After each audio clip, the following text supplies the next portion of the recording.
Ni ugonjwa gani ambao unauokopa kuliko magonjwa yote? Ukimwi. Mimi naweza kuendelea naye kwa sababu na maana tayari nimeshakuwa ni mke wangu. Kashazalia watoto na wapenda na yeye nampenda pia. Vipi kaka mkubwa?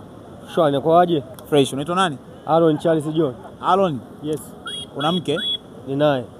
Demu au mpenzi pembeni? Hapana. Hauna? Sina. Sasa brother, wewe katika maisha yako ni ugonjwa gani ambao unauokopa kuliko magonjwa yote? Ukimwi. Ukimwi. Yeah. Sasa leo hii ukija kufahamu kwamba mke wako ana ukimwi, afu wewe huna, utaachana naye? Mimi acheni niwaambie kitu moja. Leo ndio ile siku.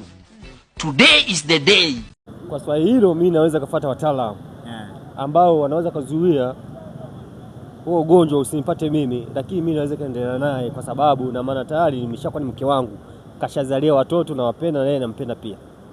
Kwa hiyo nafuata wataalamu ambao wana uwezo wa kuzuia huo ugonjwa, mimi nisiupate, lakini mimi naendelea naye. Kwa hiyo kwa kifupi zaidi, maana yake wewe huwezi kuachana hata kama ukimwi ndio ugonjwa unaookopa, akiupata mke wako unaendelea naye? Siwezi.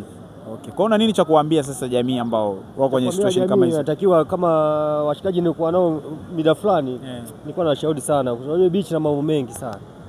Kwa hiyo tujaribu kuangalia, tulinde afya zetu. Tujilinde manake, yani tujitunze.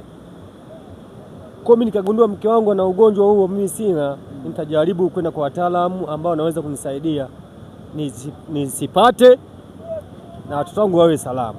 Tuendelee na maisha. Nashukuru sana brother Aaron. Before Johnny being set, Mushiza Foreign zafanya cho anibeg. Mushiza Foreign zafanya